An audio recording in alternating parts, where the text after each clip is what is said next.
I'm so excited to share that this podcast is sponsored by The Real Real, the best place to shop authenticated luxury bags, clothing, watches, and so much more. I'm obsessed with gold bracelets. I just found the most beautiful Fendi bracelet. Now, you can scour The Real Real for new pieces. There are 10,000 new items every day. The Real Real is attainable luxury that upgrades your personal style. With up to 90% off retail, you can finally have the pieces that you've been dreaming of from brands like Gucci, Fendi, and Prada. The Real Real is great for the planet and for your wardrobe. They're finding new homes for over 37 million authenticated luxury items, so they know firsthand the impact that resale has on the planet. And it's the go-to place for your next special piece. Think about all the fun things that you have coming this spring and summer. The Real Real is the world's largest and most trusted resource for authenticated luxury resale. With thousands of new arrivals daily, no one does resale like The Real Real. So now get $25 off your first purchase when you go to therealreal.com/Kate Casey. That's therealreal.com/Kate Casey to get your $25 off. Start shopping now at therealreal.com/Kate Casey. Let's be honest, nothing boosts confidence quite like great hair. But if you're seeing more strands in the shower, your confidence might not be at its highest. That's why you need Hers Hair. Hers Hair treatments are made with doctor-trusted prescription ingredients that many other hair products out there just don't have. They come in a variety of options, including oral and topical solutions, so you can find the one that works for you. Getting started is simple with a quick online hair quiz. Just answer some questions and you will be connected with a provider to discuss your personalized treatment plan. Through Hers, everything is 100% online, so no pharmacy trips, doctor's office visits, or insurance required, and plus, treatments start at just $35 a month. And the best part, you can get thicker, fuller, healthier hair and start seeing regrowth in as little as 3 to 6 months. Start your initial free online visit today at forhers.com/Kate Casey. That's forhers.com/Kate Casey for your personalized hair loss treatment options. forhers.com/Kate Casey.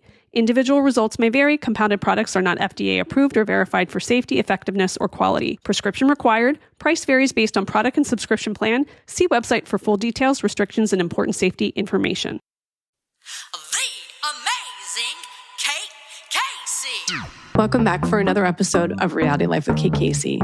Like you, I love a great book, and it's been such a joy to bring you so many unforgettable conversations with authors through the Reality Life with Kate Casey book club. Today's episode is especially important. I'm joined by journalist and author Rich Cohen to talk about his new book, Murder in the Dollhouse, the Jennifer Dulos Story, a truly chilling story, and one that's most important because it highlights coercive control. Jennifer Dulos was a writer and mother of 5 whose 2019 disappearance and presumed murder in Connecticut shocked the nation, and her story became a rallying cry in the fight against domestic violence. Born in 1968 in New York City, Jennifer Farber came from a prominent family. Her father, Hilliard, was a banker. Her mother, Gloria, was a philanthropist.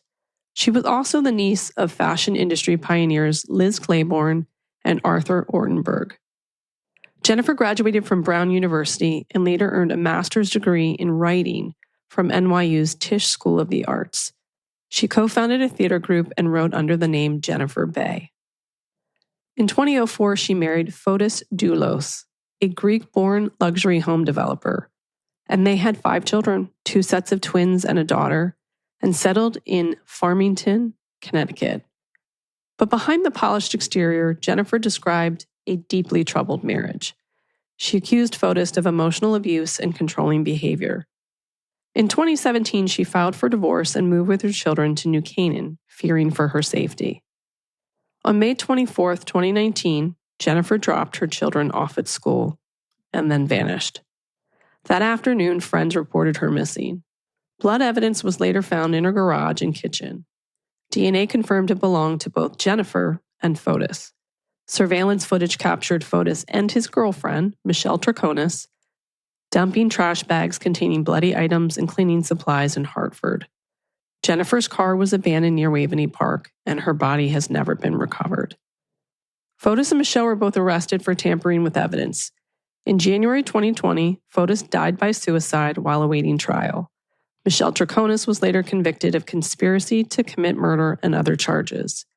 She was sentenced in 2024 to 14 and a half years in prison, and his former attorney is also facing charges. In 2023, Jennifer was officially declared dead. And in Connecticut, Jennifer's law was passed to recognize coercive control as a form of domestic abuse. Coercive control isn't always visible. It's not just about bruises or threats. It's about isolation, manipulation, and a slow erosion of a person's autonomy and safety. This story of Jennifer Dulos is so important for us to listen to and to share and to think about. And hopefully, because of her story, it will save countless others. Here's my interview with Rich Cohen. Rich, the first thing I have to tell you is I read your book in one night, basically one sitting. Welcome to the show. Thank you. Thanks for saying that. So this story you had a connection to. Well, my first connection is just proximity, which is I'm a parent in the next town. So when I first heard about this story, it was from other parents freaking out that this mother in New Canaan had vanished after dropping her kids off at school, which is everybody's worst nightmare. And it's like this sort of crime in the middle of a perfectly normal suburban afternoon. And then I started covering the case as the police were doing the investigation. And it turns out that I have all these friends who knew Jennifer, including a very good friend of mine who had dated her very seriously in the 1990s. But I had never made that connection originally because she had changed her name, of course. Mm-hmm. You know, and people who knew her, when they picked up the paper, because it was on the cover of the New York Times, they had to do a double take because they didn't recognize the name, but they recognized the picture and they recognized the story. And then you realize she's somebody who kind of lived one life and then switched to a different life. Mm-hmm. Like she called an audible in the middle of her life. So people had never known what happened to her and she'd gone off into this totally other path. Well, also when you were doing the research of the book, you're reading the transcripts and court documents that she'd gone to doctors that you knew. And oh, yeah. It's a real small world because two of her doctors are friends of mine who come up in the court documents.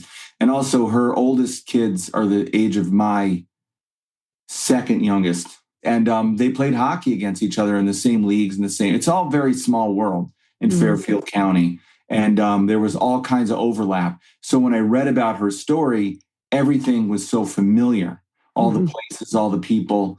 And it really gave it kind of an eerie, like nightmare sense that you don't really know what's going on in someone else in these houses. We're surrounded by these beautiful houses up here with a lot of property around them, but you have no idea what's going on inside each house. And she was relatively new to the town. At first, when she disappeared, was there a lot of chatter about who is this woman?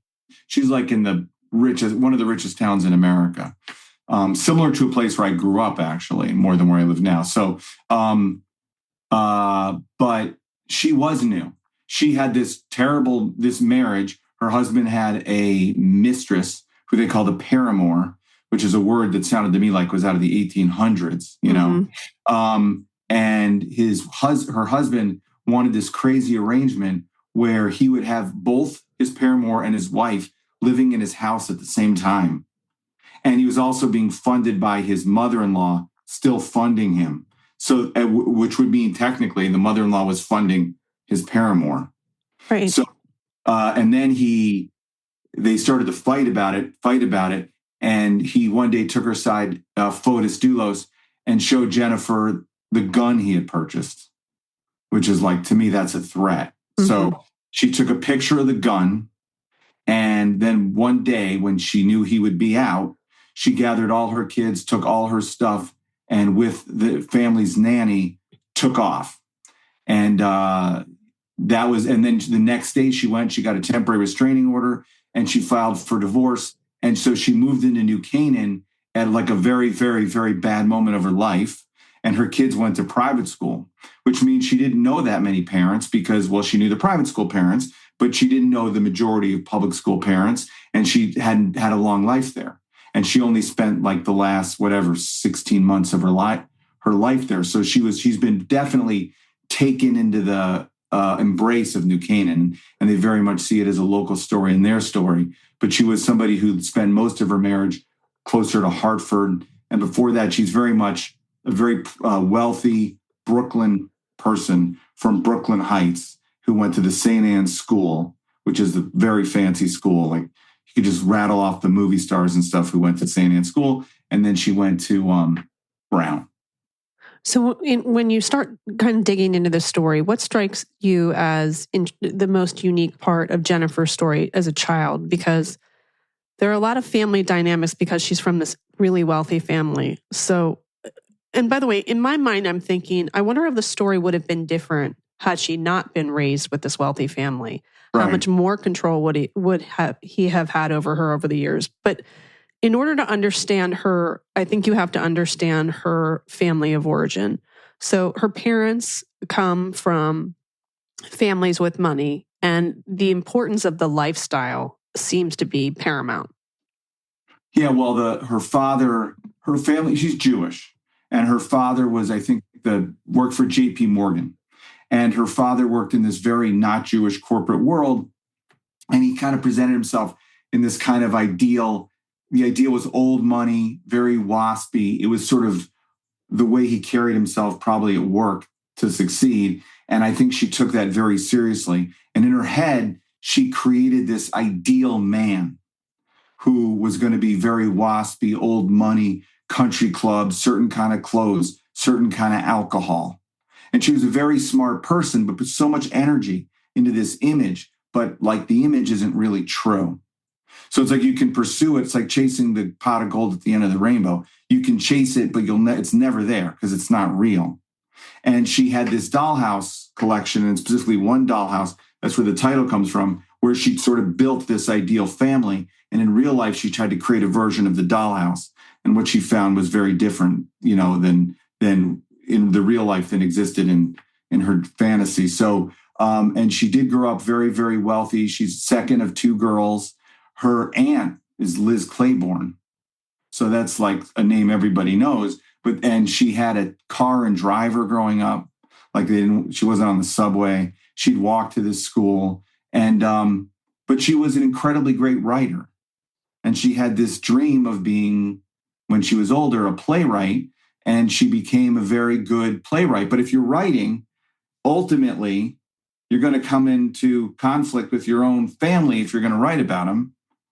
And that became a big source of conflict, which is her father resented the way, I think, or didn't like the way she wrote about the family. And I know that because I've written about my family all the time, and you get into these situations. So I think that as a writer, you have to have the courage to sort of, as Freud would say, kill your parents symbolically to be free. And she was never willing to do that. And I think that a lot of her friends that I spoke to from that era said they thought that if her father had been alive, she would still be alive because he protected her and he knew how to deal with Fotis Dulos, who he recognized him for what he was. And also, I think that her privilege made her vulnerable because she never really had to deal with bad people. Right. And she was sort of sheltered, like she didn't even go down into the subway. A friend of hers suggested, if she really wanted to write, she should give all that up, move out on her own, and go work in a bar and get to see some more life. And she said, yeah, but then she'd have to sweep up cigarette butts. Right. So she wanted kind of both. And at some point, there was like the high society and the bohemian society. And to me, it overlaps because I'm the same exact age as her. And I was a writer in New York in the 90s at the same parties with the same friends in the same general circle. So it's like she came to the crossroads. She was a good enough writer that she got to the point where she have to piss off her parents and move away from the world of privilege, come out of the dollhouse and go out into the world. And ultimately, she tried to stay in the dollhouse. That's how I see it.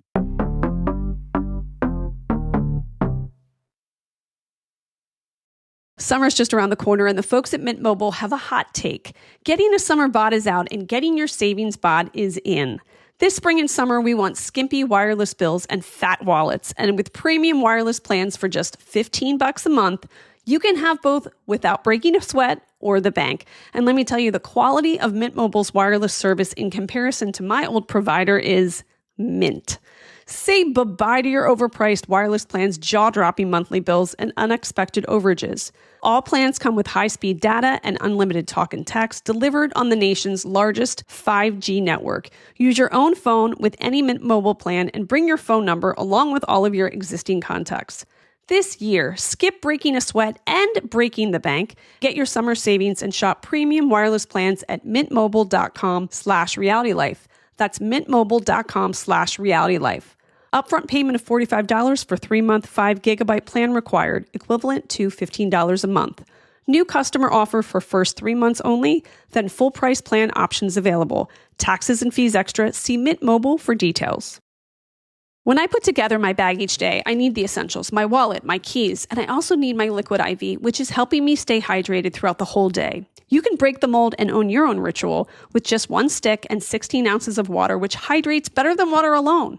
Powered by Hydroscience, an optimized ratio of electrolytes, essential vitamins, and clinically tested nutrients that turn ordinary water into extraordinary hydration, 3 times the electrolytes of the leading sports drink. 8 essential vitamins and nutrients, always non-GMO, vegan, gluten-free, dairy-free, and soy-free. And I gotta tell you, the best flavors. You have a multitude of flavors, acai berry and lemon lime to pina colada, or you can choose from their line of sugar-free flavors like raspberry lemonade, white peach, and rainbow sherbet. Get ready for a long day with extraordinary hydration from Liquid IV. Get 20% off your first order of Liquid IV when you go to liquidiv.com and use code Kate Casey at checkout. That's 20% off your first order with code Kate Casey at liquidiv.com. So as a child, she's Jennifer Farber. As a writer, she becomes Jennifer Bay. And then she meets Fotis. What struck out for you as unusual or interesting about Fotis? Well, Fotis was a born in Turkey, Greek national, great athlete, very high-end water skier, which is weird because I don't think of water skiing as like a sport you pursue with your life, but he's from Greece and he was on the national team and it was a big deal. And then he went to Brown, and now Brown has a lot of very rich expatriate students who come and they pay a lot of money. And there's a bunch of rich Greek like shipping heirs. So he wasn't one of those. He was a middle class there because he was smart, really working his ass off. And but he let himself be mistaken for one of the rich people because he was very status conscious and very much a climber. And he knew Jennifer in college. And in college, Jennifer's like the top of the heap because she's beautiful. She looks like a movie star. She's really smart and she's really rich. She's sort of everything of the sort of fantasy. She wasn't interested in him in college because she found him to be uninteresting and boring. But later on, she sees him when she's 34 years old and she wants to have 5 kids or whatever, a large family. And there's not as many people around because everybody gets married. Now she looks at him and he checks so many of the boxes. She once said that she wanted to look great with the person at her wedding on the dance floor. This is somebody she could look great with. He was great looking and he was smart and he was ambitious. And I think that normally she would have been maybe very careful about letting someone into her life. But because he went to Brown and because he went to Columbia Business School, and because he was so good looking and so charming, it checked off all these boxes and she kind of let Beetlejuice into the house a little bit. That's how, I see it. And by the time you're married to a person, it's like you only really find out what they're like too late. They got married so fast. So there were all these warning signs, which is, for example, she meets him in sort of a moment of not knowing what to do with her life at the airport in Aspen, Colorado. So it's already like a very elite locale. They eventually go on 3 dates. After 3 dates, she searches him on the internet, which most of us would do before the first date, I would think. Right. She searches him on the internet and discovers that he's already married. So somehow he talks his way out of this and convinces him it's okay that he's already married. He's going to get divorced. And now once he's got her interest, he gets divorced very, very quickly. And within 4 months or something like that of him signing his divorce papers, they get married. And then within a few months of that, she's pregnant, with twins. So by the time she realizes that this is not the person that was presented to her, because he had this ability of charismatic people to figure out what she needed, what she wanted, and to become that thing. And I think once that mask started to drop, it was too late. And there's a chilling quote from her, said near the end of her life, where she said, you don't realize, because she was imagining this guy she dated in college, and maybe she should have married him. And she said, you don't realize you had the right thing until you have the wrong thing. She's talking about Fotis. Now, the messed up thing about that is if you really look at her life, you think maybe that guy, who knows if he was the right thing? He was a fantasy, just like Fotis was a fantasy. Right. Well, interesting too, you go through all of her writings, and one in particular, she had outlined the names of the kids that she wanted in the future. And they're like James and William and Sebastian and Sophia. And then she marries him and they have these super Greek names. And I wondered if that was just sort of emblematic of that shift once she got married. Like she had let go of all of her hopes and dreams and just made every decision because it was what he wanted. Yeah, he overpowered her and he got what he wanted. And she gave him whatever he wanted. And he was a developer building these very high-end McMansions. And that's a business all about debt. And he was given all the money by her father. So it's sort of like her father knew that she needed to be successful, have a successful husband. So she made him appear successful, which is part of one of the triggers of the violence, I think, which is that money was withdrawn and the money given was taken back. But he overpowered her in every way. And I spoke to one of the psychiatrists who worked on the study about this marriage. And he said he wouldn't talk specifically about the case, but he told me in general what he does. And one of the things he does is he looks at couples when they choose the name of their kid. Is there a fight? Who wins? And in these, she always gave in until the last kid, which there was a fight, but she lost the fight. So basically, he got his way. And what she would say is she always said yes to him until he tried to introduce this situation where she's supposed to live openly with this paramour. And that's the first time she said no to him. And that enraged him. And as soon as she left him and filed for this restraining order, in the first line of the restraining order, she writes she's afraid he's going to do something to her. And that's, 16 months before he actually does. So she was aware that sort of this was somebody who was not very liberated when it comes to women. And you look at it and he's sort of running into his wife. His wife is saying no. His mother-in-law is bringing him to court to get the money back. And even the judge was a woman. And it drove him insane. I think he found that the whole process emasculating.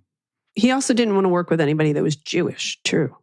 Right. Well, it keeps coming up that he has this idea that he doesn't they need to find psychiatrists for doctors. His one thing is he doesn't want a Jewish doctor. He doesn't want a Jewish psychiatrist. He doesn't want a Jewish judge because he thinks all Jews are going to somehow work in league against him, and it comes through in the court documents, this kind of real anger and hatred. And there was this very long period where they didn't even get to the divorce part. They were all in pre-discovery before the divorce, but they couldn't move past it because there was an order that the children, he was not allowed to sort of mix the children with his paramour. They had to keep them apart. He could be with her, but he couldn't have his kids with her until there was a divorce settlement. So normally what you would do is you'd think, let's do the divorce and we'll work it out at the end of the divorce and let's get the divorce to go very quickly. But he kept violating that order over and over and over again. And as he violated it, they put stiffer and stiffer penalties on him and he became more and more enraged. So at one point during all this pre-discovery, he actually decides to represent himself as a lawyer. And he's actually able, and it's allowed to happen, to put Jennifer on the stand under oath and sort of cross-examine and browbeat her. And it's one of the most strangest and sort of horrifying things to read, especially knowing that he's going to become her killer a few months later. And you also include in the book letters or emails back and forth, and you get a real window into just how impossible it was to communicate with him. But it seemed like in the beginning of it, you have in the court system these judges that are like, come on, you guys need to work it out. Well, it's interesting. A lot of people blame the divorce court system here because, as one of the lawyers said to me, when you have two people that are banging into each other like this and there is a volatile situation, the main thing to do is get them apart as quickly as possible. Make that part go as quickly as possible and start working it out. They were frozen in this moment of combustion for over a year until it exploded. But, some things like the court system on several occasions, and one right at the beginning, the judge said, and they must see this all the time, don't do this. Think of your kids. He said something I now think about as a parent all the time, that judge. He said, imagine your kids were in here today. How would you feel with them overhearing what you're saying to each other? Mm-hmm. And it's powerful. And he said, you don't want the court to settle this. And we will. That's what we're here for. But when the government gets involved in your life in that way, it's bad. You have money. You have beautiful, healthy kids. Solve this yourselves. Calm down and work it out. But they just couldn't do it because what happens is, especially with Fotis Dulos, he has to win. It becomes about winning. And the children become something like the chips in the game of poker. Like they're how you keep score. Who gets to see them? Who gets the rights? And you feel like slapping them and saying, wake up. You're in this kind of nightmare. But the other hand is the fact that he then kills her makes you look at everything differently because you realize because a lot of times when you read the court documents, you think, oh, he's really getting a raw deal from the courts. Mm-hmm. They're being too hard on him. They won't let him see his kids. But when he kills her, then you have to read it again and you think what's missing from all this documentation is her fear. Right. Her constant state of fear. And first of all, that's just a horrible, stressful, exhausting thing to be afraid for a long period of time. And second of all, her fear proved correct. She was right to be afraid. Mm-hmm. And that's one of the scary things about the story, which is she had all the money in the world. She had a house that seemed protected, that was safe, that had alarms, that had cameras. She had a nanny. She had help, and she had bodyguards. But if somebody is really intent on doing you harm and they're bad, there's almost nothing you can do about it. Yeah. Money won't protect you. So, it's an ugly situation. And the other thing that was interesting is, somebody said, this book was just reviewed recently, like today in the New York Times, really interesting. So the guy who reviewed it said, well, if the divorce, because I think he was a psychopath. Without question. Yeah, I agree with you. He sort of says, well, maybe that's what he thinks, but maybe it's because of the divorce courts. And if the divorce courts had... No way. Well, but it's both of them. Because basically, if you took a normal person and put him through the divorce court, you get fights and arguments, and then that would be it. You put a psychopathic person through the divorce courts, and you get murder. Right. So it's the combination. And to me, like for a working definition of evil, for me and for a psychopath, and they overlap, has been somebody who has no empathy and sees another person, whoever they are, as either something they can use, like a tool to their success or satisfaction, or an obstacle in their way. And at the beginning of their relationship, Jennifer was a path to the life he wanted and to the things he wanted and to the business he wanted. And he showered her with attention and was charming. And at the end of her life, she became an obstacle in the way, and he got rid of her. And that to me is psychopathy. So what do we know about the day that she disappeared? And what do authorities presume happened in that morning that she disappeared? Well, another thing that's characteristic of psychopaths is they're arrogant. Mm-hmm. So Fotis Dulos planned this very carefully, and he created all kinds of things to throw off the police investigation. Like he shaved his head so he looked like one of his own employees. So if they blamed anybody, they'd blame him. He took that guy's truck. He didn't drive his car all the way to her house. He parked it at a distance away. Then he rode a bike, and he had a hoodie. I mean, he was careful all the way, but he underestimated the police because he thought he was smarter than everybody. But he's on camera almost the entire day. So we can track just about everything he does, but there's 2 periods of time where he disappears. He's like off radar. So what he does is he wakes up early in the morning and he drives from Farmington, Connecticut down to New Canaan, Connecticut, which is about 50 miles. I live right in the middle of that. And he takes his car, his truck, and he leaves it at Waveney Park, which is a big, beautiful park in the middle of New Canaan. And then he gets his bike, a French bike with ram's horn handlebars, right? Like we all had when we were kids. Mm-hmm. And he rides his bike with the hoodie cinched a mile from there to her house. And then she drops the kids off at school. And when she opens the garage, he's there. That's what they think. They don't know for sure, but he kills her in her garage.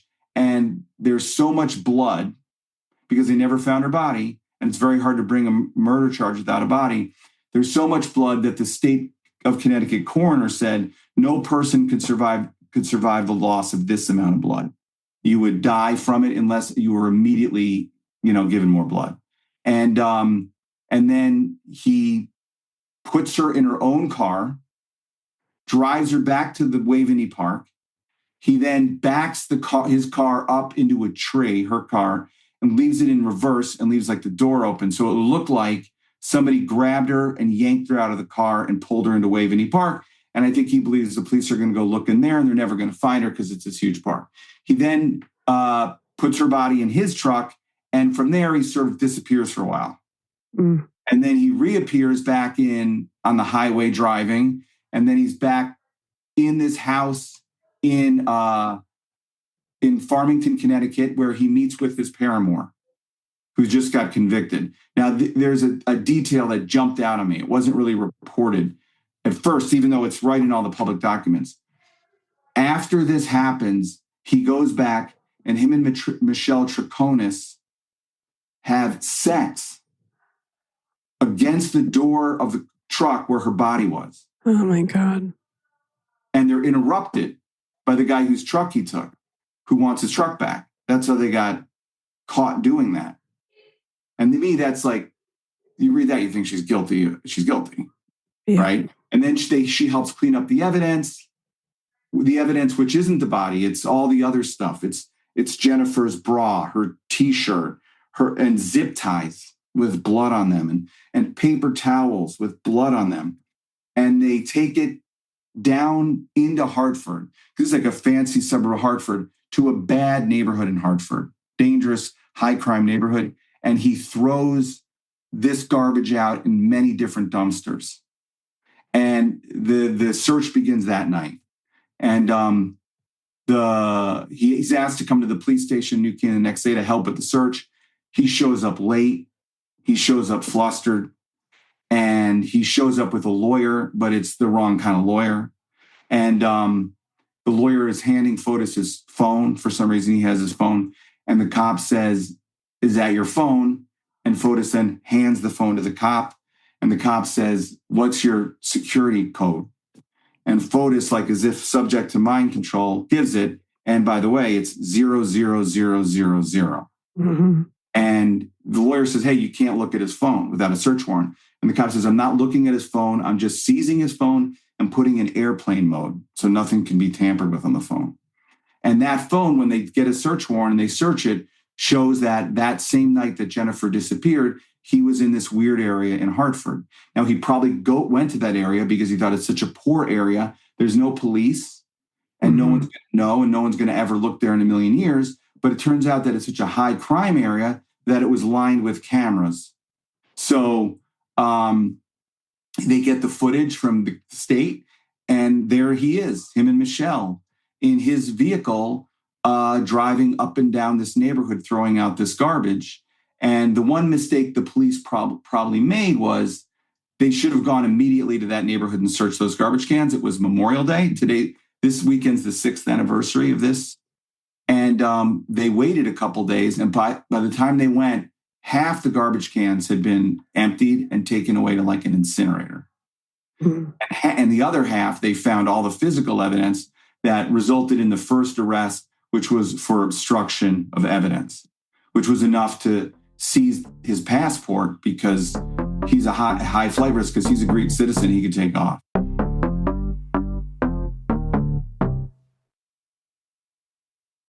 Summer's almost here. It is my most favorite time of the year, and there's no better place to go for outdoor furniture than Wayfair. Wayfair's huge selection of outdoor essentials will help make your outdoor space more comfortable, functional, and most importantly, more you. Wayfair has all things outdoor and at unbelievable prices. So don't wait until summer's in full swing. You've got to get your outdoor space ready today so you can enjoy it all season long. I just love the look of white wicker in a backyard, and then to spruce it up with some blue or yellow pillows. Wayfair really has everything that you and I both need.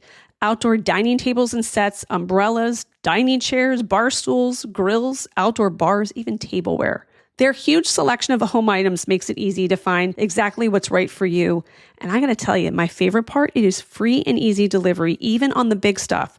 So no more huge delivery fees for patio furniture. You can get big stuff like patio sets, gazebos, hot tubs, and more shipped free.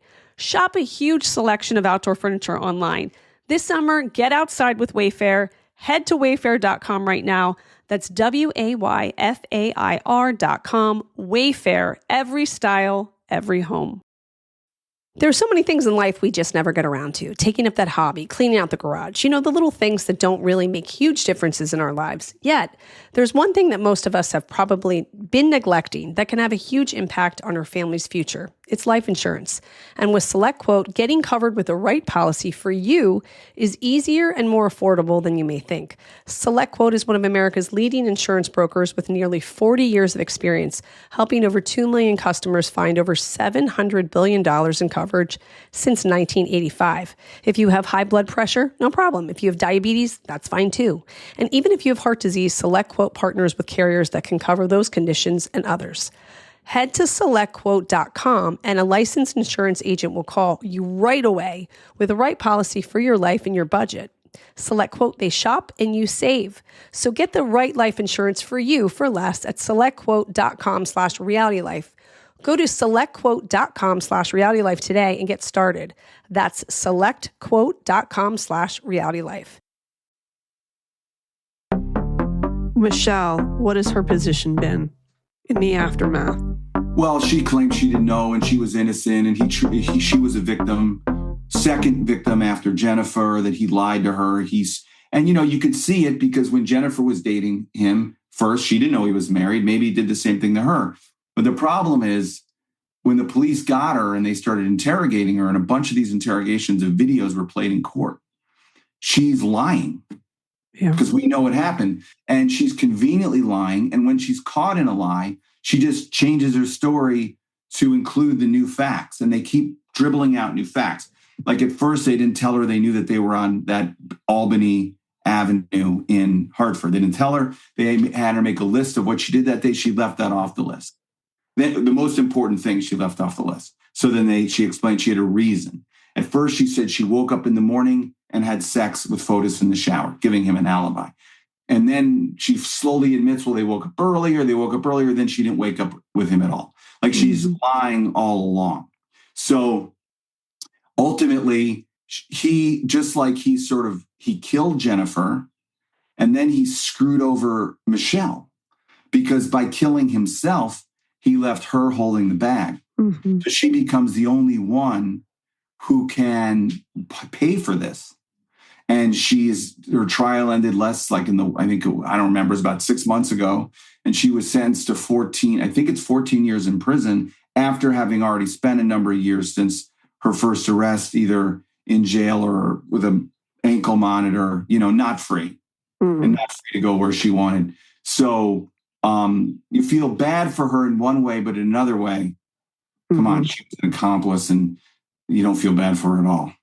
What she's getting is justice. And the circumstances around his death by suicide, was it a shock to the people in his immediate life? Yeah, because, nobody, yes, sure, it's a shock, but basically what happened is, because it's murder, because first he was arrested for evidence tampering, and there was bail, and the bail wasn't, the bail was reasonable. He was able to borrow money and and pay the bail. Because it'll look like he was rich. He was getting everything from his in-laws. So he really didn't have money. Okay. So, but then he's arrested for murder. And now it's a whole different kind of bail. And he doesn't have the money for the bail. This other woman who he knew from earlier in his life shows up and pays most of the part of the bail that has to be paid in cash. Then he needs bail bonds. And for those, he needs collateral. And for collateral, he puts up his houses that he's in the process of developing. And then they let him out on bail. He goes back to his house. He's like sort of under house arrest on bail. I mean, with an ankle, very limited what he can do. And then I think they then assess the properties, and he's overvalued the properties, which he doesn't even really own. So there's this huge gap in the bail. So the court says, you have to come back and pay this money or go to jail. And he calls another bail bondsman. He doesn't have the collateral to get money. He checks his bank account. He's got less than $100 in his bank account. So he's going to court, presumably to go to jail. And rather than go back to jail, he gets in his car, he seals his garage, he runs a tube from his exhaust pipe into his window. He puts pictures of his kids on the dashboard. He starts the car and he leaves a suicide note, which is, people will tell you if you talk to them, it's like a psychopath suicide note, because all the suicide note is painting himself as the biggest victim and so sorry for himself and they've mistreated him. And he lives, if they get there to his house and he's able to be kept alive for a few days and then dies. But I should tell you one more thing, which is after he got out of jail the first time, he went on local NBC station here in Connecticut and he gave an interview, and probably at his lawyer's suggestion, who knows, to humanize him, because these people are going to be his jury. And he is so cold. And at the end of the interview, he complains that he's the biggest victim. And the interviewer is sort of shocked, like he's not even hearing himself. Says, are you saying you're the biggest victim? And he says, yes. Like Jennifer doesn't even exist, And then that's actually something that he said that the police were surprised by. So when they first called him, he didn't even ask about Jennifer. He didn't ask about her because he knew what happened to Jennifer. But he wasn't self-aware enough to realize, man, it looks bad if my estranged wife, because they were still married, vanishes and leaving my 5 kids basically without a parent. And I don't seem to care or be interested what happened to her. What do we know of the children today? How are they doing? The children who, I try to keep the children out of it as much as possible, out of the book, except for when there's no way to keep them out because it's what they're fighting over. But the children now are doing, from what I understand, they're doing very well. I mean, come on, this is the worst legacy you can imagine. Your father kills your mother, then kills himself. It's terrible. And they stood up in court and they gave statements and they were looking right at Michelle Troconis, and it was like, rip your heart out, but they're in high school and the oldest ones will be going to college next year. I think they're very good athletes and they're going to go to Division I schools and play sports. Mm-hmm. And there's a couple ways in which they're lucky, I think. One is they have each other. That's the main thing. There's 5 of them, and you think you're in a situation that nobody in the world could understand what I'm going through, but they can understand for each other. So that's one good thing, I think. Who do you think are the real heroes in the story? Because it feels to me like obviously her mother, but also the nanny, Lauren, what she endured as the outsider, but what she's done for the children seems really heroic to me. She's become sort of a parent for the children. And this isn't like, because when I hear the word nanny, I instantly picture Mary Poppins coming in on an umbrella. This is like a young woman who, when she was first hired, was still in college. And she's given her whole life to sort of take care of these kids. So she's a hero. Gloria, who's the mother, who's incredible from what I've seen, I would say. And she's older. She's like my dad's age. It's a really horrible thing, to live through. I can't even imagine. I'd say she's a hero in this. And I think what the police did was unbelievable, like building this case it just gives you tremendous faith. Faith is the wrong word. It makes you feel that we got good police. Yeah. You know what I mean? That like they're on their game and they know what they're doing, because you hear so much about people criticizing the police and this and that. But when you see what they did here, you're like, man, this is like a professional job doing something very, very hard. And looking for pictures of him in the stream of highway pictures, and that they found it and they put it together.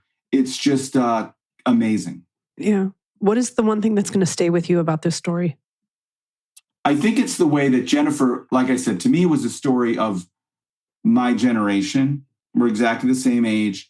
And she faced all the same questions that me and my friends have always, faced each step of the way, which is how to find a meaningful life after the baby boomers, after the 1960s, after the era of big causes, when we were living in growing up in a period of kind of emotional, national unraveling is what it felt like. And being able to put together these little groups in the middle of the divorce boom that felt like families. And those were our friends. And that's what's so sort of sad about it, which is she put together this family and her life was ended in the way that it was. So I guess just the loss of potential. And one thing I really wanted to do, because as you know, true crime the victim usually disappears in true crime or becomes kind of a prop or a body in a crime scene photo. I really wanted to bring her to life and to put her at the center of the book, because to understand the enormity of the crime, you have to understand who she is as a person. And I was lucky that I could do that, partly because we had so many friends in common, but partly because she was a writer and she wrote so much about her own internal life that it gave you a sense of who she was. How long did it take you to write the book? Well, I first wrote those pieces, like 12 pieces. So I probably started working on it. I've been working on it since a couple of weeks after she disappeared. Wow. So about 5 years. Like I said, it's an excellent book. I read it in one sitting. I can't recommend it enough. Really well done. Thank you so much. Thanks for talking to me. Congratulations and really well done. Where can people buy the book and then get your other books? Well, I have a website, which is managed by my son, who's very busy because he's a college student, so it's getting out of date. But if I'm nice to him, he'll update it. So it's called authorrichcohen.com. Not because I think of myself as an author, but because every other variation on my name was taken. Probably, yeah. And then people who took them tried to sell it back to me, so that was annoying. Classic. And so you can get the book on there. That has links. That is the book, and it has links to all the online bookstores. And of course, you can get it on Amazon, Barnes & Noble. And it's really been supported by our independent bookstores here in Ridgefield in Madison, Connecticut. And I grew up outside of Chicago. There's a great bookstore in Winnetka, Illinois called The Bookstall. All great places to get it. And I got it in Newport Beach, California, at the Barnes & Noble, right center in front. So yeah. Oh, that's great. Yeah. And tell everybody where they can find you online. I am on Instagram, I think, as author Rich Cohen. I can't. And then I'm on Twitter, which is, and for who knows how long, because it's nuts on there. It's like going into a party at 3 a.m. where everyone's beating the crap out of each other. So Rich Cohen 2003 is Twitter, and Instagram is like I think it's also Rich Cohen 2003. 2003, because I always say, because that's the year that I peaked. And I guess I'll stay with it. I disagree. Well, congratulations to you. Thank you very much. The amazing Kate Casey. I want to thank my wonderful guest, Rich Cohen, and remind you to make sure that you click subscribe to this podcast, click the follow button, and then leave a 5-star review. I'd love for you to join our Facebook group, Reality Life with KKC, so we can talk about this episode and others. Make sure that you are also subscribed at the katecasey.substack.com site, because you can get the other book club selections as well and access to all of the interviews I've done with other authors. And it also is the landing page for my What to Watch list, where you can go and find everything in unscripted TV, reality shows, documentaries, and docuseries. It's available at katecasey.substack.com. and also bonus episodes by going to patreon.com/KKC. Finally, I'd love for you to follow me on social media. I'm on Instagram at KKCCA, TikTok, it's KKC, and Twitter, Threads, and Blue Sky at KKC. Check back tomorrow for an all-new episode.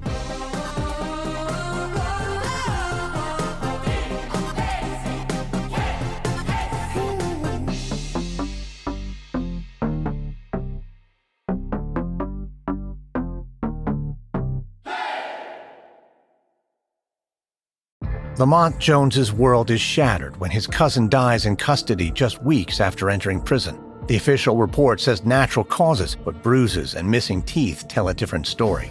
From Wondery comes Death County, PA, a chilling true story of corruption and cover-ups that begins as one man's search for answers, but soon reveals a disturbing pattern. Lamont's cousin's death is just one of many, and powerful forces are working to keep the truth buried. With never-before-heard interviews and shocking revelations, Death County, PA pulls back the curtain on one of America's darkest institutional secrets. This isn't just another true crime story. It's happening right now.